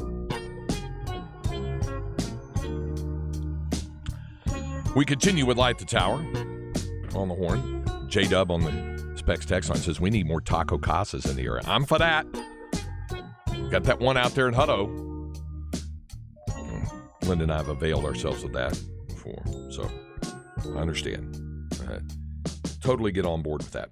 Right now, it's time for our Flex 30 update. Flex ATX for the best high school sports coverage. Listen to the horn and go to FLXATX.com. Flex 30 is brought to you by Brain Vault. Brain Vault is a revolutionary and patented mouthguard that has been proven to help reduce the risk of concussion. Visit BrainVault.com and join the movement. Okay, we had the discussion yesterday, Jeff and I did, about what defines area teams and things like that, whether greater Austin area, that sort of thing. Yeah. We had that. And I said I'm more comfortable really just saying Central Texas area overall, because Central Texas can include the greater Austin area. But if you say greater Austin area, it might not necessarily include a school like Colleen Ellison. Right. So I get that. And Ellison's playing Thursday night against Mansfield Summit, a team making its first appearance in the UIL state tournament. And if they win, they're going to be in the state championship round. I'm betting against Kimball High of Dallas. They're 31-2, and I think the way the UIL works is they seed the teams based on winning percentage off record, because there'll be different amounts of games played. Here's an example. Colleen Ellison has played 40 ball games. They're 37-3. Clearly, they're the 2 seed. Kimball is 31-2, so the winning percentage is a little higher. But they played 33 games. Ellison's played 40 games. You look at Class A, 1A, Benjamin's record is 21-1. They've only played 22 games. Why, you ask? Remember, they won a state football championship in 6-man. So not all those kids were available, so they didn't start their basketball season until later. It's not like you got a large student body to pluck from. Yeah. Whereas a small town like Lipan, heck, the Indians are 36-1 because they don't have football in Lipan. They're way out there on the Hood, Palo Pinto County line, out there on Farm to Market 4, near where the Brazos rolls by. And they got hoop. They don't have football. So they're 36-1. Also, Flatonia, for those of you stretching out the Austin area a little bit, 34-4 as they play La Pointer in the state semifinal round. And then it's, of course, the alma mater of our buddy Mike Harge. You hear him on Ball Don't Lie. You'll hear him tonight with me on the Longhorn Sam Houston baseball broadcast tonight. You openly asked him on the air, who would he put on his Mount Rushmore of Colleen Ellison? He didn't put himself on there. Well, I said maybe he does belong in it, but he didn't put it. He put Tommy Harris, Othello Henderson, Bam Fields, and Danny McCray. Okay. So there you go. That was his Mount Rushmore. I don't know. I think maybe Harge might belong up there. Craig, are you calling any semifinal games this week? No semis, because I'll be in Kansas City. Okay. But depending on the success of the Texas teams up there, I might or might not be doing as many as 4 of the state championship games, the 2A and the 5A in the afternoon session and the 4A and the 6A. I'm assuming Rogers with the women's team, so... No. He'll be doing state for boys. Roger is going to do baseball Friday night, so he'll be on that. We're stretched to the nines, as they would say. But either or both of us could be involved in Saturday's games on that. If Lytle makes it, 2 words, Jordan Balderas. He scored 42 in 31 in those 2 games, 73 points total in the weekend that sent Lytle to, I believe, their first ever state tournament. 3 o'clock tip-off for Lytle against Childress. 3 o'clock on Thursday afternoon. 3A state semifinal winner of that, get the winner of Hooks and Hitchcock in your 3A. I believe that they have one of the best mascots. Their logo design for the Pirates is spot on. One of my favorite. Really? The regional final was London High School. They were the Pirates versus the Lytle Pirates. Yeah. I love Lytle's colors. They're yellow and black. Looks good. Okay. Good luck to the Lytle Pirates. They're in the 3A semifinal. All right, so there it is. There's your Flex 30 update for today as we get ready for the UIL Boys State Basketball Tournament, and it'll conclude this week. All right, it's time now for this hour's edition of the Longhorn Notebook. Jeff Howe's Longhorn Notebook. Longhorn Notebook brought to you by Erin Bowersock, your home loan expert. Check her out on the web, your Longhorn lender, at bowersockteam.com. All right, y'all ready to lose your minds on what do you Texas got? quarterback stuff? So everybody's heard the quotes that Sark had yesterday or seen them, but this puts it, I think, in context. And Cameron, thank you again for breaking down this audio. You'll hear the question from Kirk Bowles. You'll hear how Kirk phrased the question, and then everybody listen. Now everybody listen to this show. You know by now Sark's cadence, when how he says stuff, what he means when he says stuff. Listen to the question, listen to the response about the quarterbacks, and then we'll discuss. Is quarterback an open competition, or is it Quinn's job? They all are open right now. I mean, I'm not worried about, who's going to be on the cover of what magazine next week. I'm more focused on, is each guy focusing on what they need to do to develop to be the best player that they can be? It's like anything. Quinn has an entire year of a head start, but I don't want to hold Arch back. I want to see how far he can take this thing and what it can look like. Quarterback controversy, that's what you can take from that. Oh, yeah, it's just dripping off of that statement. And so here's where I come out on this. I think this serves 2 purposes. Purpose number 1, somebody's got to push Quinn Ewers. He can't be your starter just by default. Like, you got to have somebody that can legitimately push him. Because, Greg, we've seen what it looks like around here when you just kind of have a starting quarterback by default. It's not necessarily the best situation to be in. So you need, especially we don't know when Malik Murphy's going to be back with this foot deal. And Sark said yesterday, he's like, I just want the guy to get healthy because he's really talented. We want to see what he can do. Just get him out there. So until Malik Murphy gets back, Arch Manning's your number 2 quarterback. Now, thankfully, you don't have to play a game until September 3rd. But at the end of the day, somebody needs to be QB2, and whoever's QB2 has to push QB1. So that's part of it. Keep Quinn Ewers, keep it competitive, keep him needing to improve every day. The other thing it does, and this is smart on Sark's part, Sark has not come out and backed himself into a corner on anything he said about the plans for Arch this season. He hasn't said, yes, he's going to redshirt, yes, he's going to play, because we know when coaches do those things, that's when you get yourself into trouble, especially with highly regarded quarterbacks.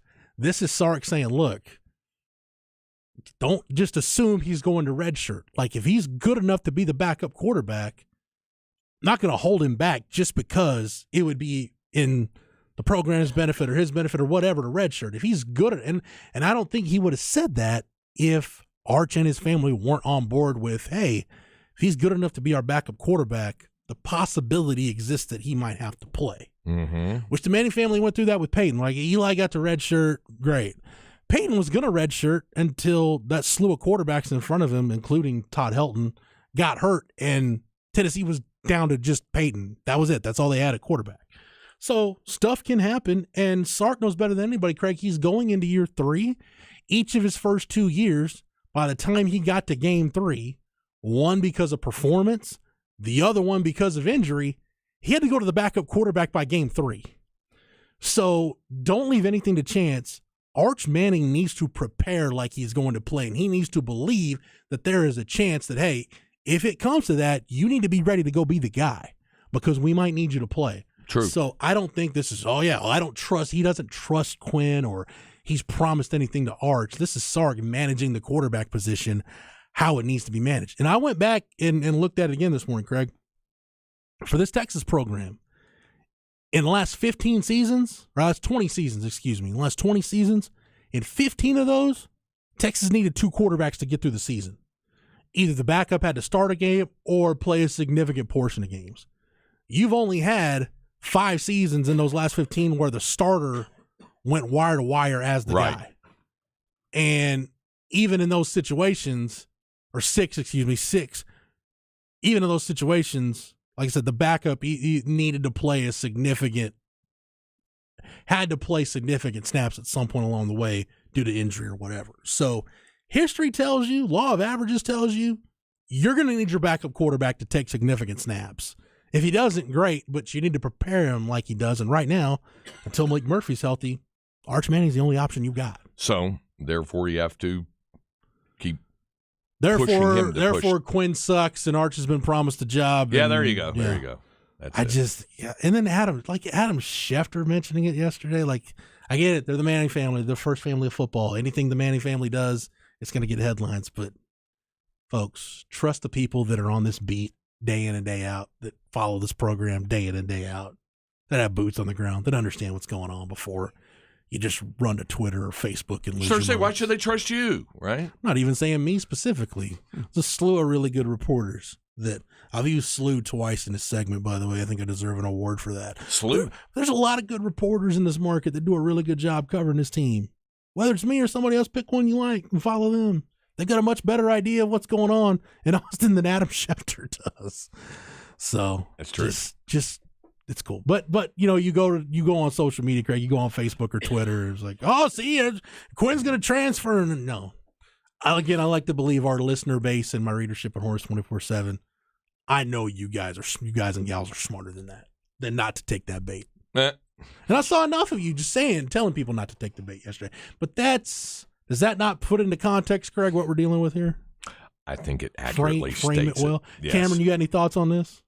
You being the Texas football fan that you are, Cameron Parker, our esteemed producer, you got any thoughts on this quarterback situation, if you want to call it that? No hot takes. Arch Manning will not be the starting quarterback this season. He will not play in any snaps this season. That's a hot take according to some. You say no snaps. Yeah. I think it would be obviously Malik Murphy over Arch Manning, right? Well, I'm assuming Malik's going to get healthy. Just got to make sure. You got to make sure your quarterback room doesn't have any attrition. Maybe it's a better question for Mike Roach because he's actually seen the Louisiana 3A football level. But I don't think Arch. I mean, sure, he has all the potential for it, but I don't think he's ready to step in and play Division I football right now. And I'll say this too: Mike is one of the few people that exist in this world that, in a game setting, has seen all 3 of these guys. Yeah, he's seen Quinn, he's seen Malik, he's seen Arch. So we'll. When we have Mike on at the end of the week, we'll get his take on it. It's great for content. Oh, yeah. I mean, everybody's numbers should be really good, but I'm going to choose to deal in reality on this deal. Yeah. It's boring, Jeff. It's really boring. Cullen says, but is a Manning Texas jersey not the most football thing ever? Hey, if you want to get your Arch jersey, go right ahead, man. Get you that 16. Yeah. Which, by the way, like Peyton wore 16 at Tennessee. Arch wore 16 in high school, so it's not like, why is he not wearing 18? Well, he wore 16 in high school. He likes wearing 16. I don't know. Yeah. Yeah, exactly. And he couldn't wear 18 at Ole Miss because it was retired.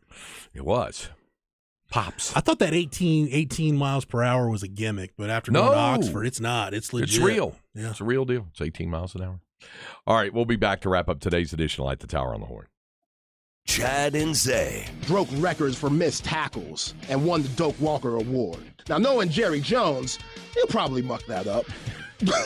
So, for the record, if the Cowboys end up with Bijan Robinson, you're on the bandwagon. I'm on the bandwagon. Okay. Oh, yeah, I'll jump on with all my gear, backpack full of snacks, on the bandwagon, ready to go. Will you bring neck pillows for all that need them? Yes. Yeah, I know Jerry needs one. Weekdays 12 to 3 on the Horn. It's Aaron Hogan. You know the old saying, things get better with age? Well, it's no wonder Callahan's General Store is fantastic at what they do. They've been helping us here in Central Texas for 45 years, and they want to celebrate with you. This Saturday, it's the Callahan's General Store 45th anniversary. You'll enjoy live music from Austin fan favorite The Jonathans there in the parking lot. Callahan's will also have discounted items on sale throughout the store, helpful hints for your next project or spring gardens with their great people at Callahan's. 501 Bastrop Highway, Callahan'sGeneralStore.com. And remember, make it a Callahan's Day. You can find it online, you can build it online, and you can have it delivered right to your home. LeafJohnsonFord.com. You don't have to come see us to get your new Ford. We'll come see you at LeafJohnsonFord.com. Not only can you get your best price, you can have your trade appraised and pick the financing option that fits you and your family. The entire process is right at your fingertips. And remember, every Leaf Johnson Ford comes with a 7-day money-back promise. Check it out online at LeafJohnsonFord.com. Be treated like family with Dr. Rhodes and the whole team at Lake Travis Eye and Laser Center. I got my vision back with Lake Travis Eye and Laser Center. No more cataracts, no more night blindness, no more glasses.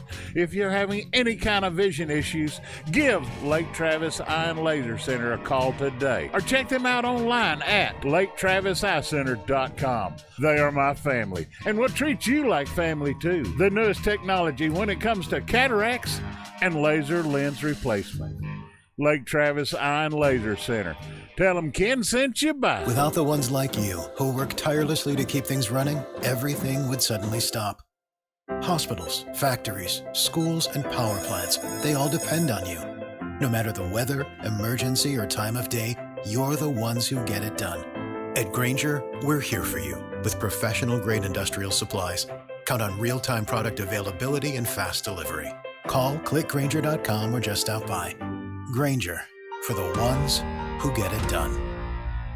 Are you suffering from hair loss, bald spots, receding hairlines? There's a new solution for men and women that uses regenerative medicine to stimulate hair follicles and give you thicker, fuller hair with no surgery. This remarkable treatment is now available here from the regenerative specialists at QC Kinetics. That's right, the same protocols that help relieve joint pain can be used to give new life to dormant hair follicles. QC Kinetics medical professionals can use growth factors from your own body, concentrated and applied to your scalp, restoring hair follicles, preventing further loss, and increasing hair growth. Imagine thicker, fuller hair with no expensive surgery and no downtime. So if you're losing your hair due to aging, patterned baldness, or a medical condition, call now to learn more about exciting natural biologic treatments, regenerative medicine that can stimulate those dormant hair follicles. Get your hair growing naturally again. Call QC Kinetics now for a free consultation. Call QC Kinetics, 512-593-4303. That's 512-593-4303. 512-593-4303.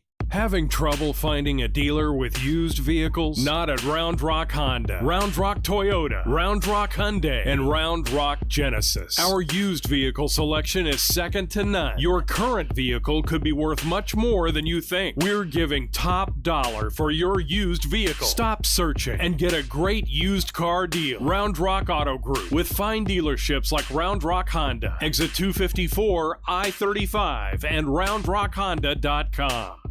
Have you ever noticed that when the afternoon light hits your floors, you can see everything, including dust? So much dust. And that floor dust gets kicked up into the air, compromising the quality of air you and your family breathe. Eesh. Swiffer Heavy Duty Sweeper is the fast and easy way to clean your floors, with ultra-thick pads that trap and lock dust before it gets in the air. Just a couple minutes a day. And dust is gone. Swiffer Heavy Duty Sweeper. Proud partner of the American Lung Association. Finding great candidates to hire can be like, well, trying to find a needle in a haystack, but not with ZipRecruiter. Its powerful technology actively finds and invites qualified candidates to apply to your job. So while other companies might deliver a lot of hay, ZipRecruiter finds you the needle in the haystack. See why 4 out of 5 employers who post a job on ZipRecruiter get a quality candidate within the first day. Try ZipRecruiter for free at ZipRecruiter.com/free. That's ZipRecruiter.com/free. Hey, Jimmy, I'm going to ask Rachel to marry me, and I need your help. Take these flashcards. I've got to learn these engagement ring terms. Quiz me. Okay, Halo, vintage, channel set. Those are all ringtones. Ring styles. Now, how about this? SI2, HVVS, ESI1. I got bingo? No, those are diamond grades. Okay, table, crown, girdle. what a queen wears to dinner. OMG. No, those are all parts of the diamond. Okay, this one's easy. Baraggio, Tacori, Dossi. I know this. Types of cheeses. Dude, ring designers. Guys, don't sweat it. Come to Diamonds Direct and let us teach you how to buy like a dealer buys. We'll teach you all the inside secrets, as well as explain the good and bad when it comes to lab-grown diamonds versus natural ones. At Diamonds Direct, we take all the mystery out of the process and give you the expert guidance you need to make a smart decision. Here, I made you new flashcards. Garage, deck, windows, shrubs? Welcome to married life. Diamonds Direct. Details and more at diamondsdirect.com.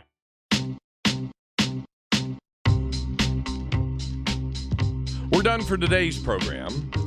I'll be back tomorrow. I may or may not be here for the first hour tomorrow. It's going to depend on what we got going on down at the 40. Tomorrow. We do know this. Jerry Palm will be with us tomorrow morning. Right out of the gate, in fact. We'll talk some bracketological prognostication. Thank you. All right, we'll do that tomorrow. I'm here tomorrow, and then I'm leaving tomorrow afternoon for Kansas City for the Big 12 tournament, and we're still cobbling together the arrangements for me to be on from up there. But I will be on in some form or fashion. And up there as Thursday's well. Pro Day. It is that. It is. So. Basically, we're saying Cameron Parker could be a really big part of the presentation on Thursday. Ooh, Players Championship preview show? How about that? That's all you, Cameron. Do what you want. All right, we'll be back with you tomorrow morning. Stay tuned. Chad and Zay are up next. We'll visit with you tomorrow here on Light the Tower.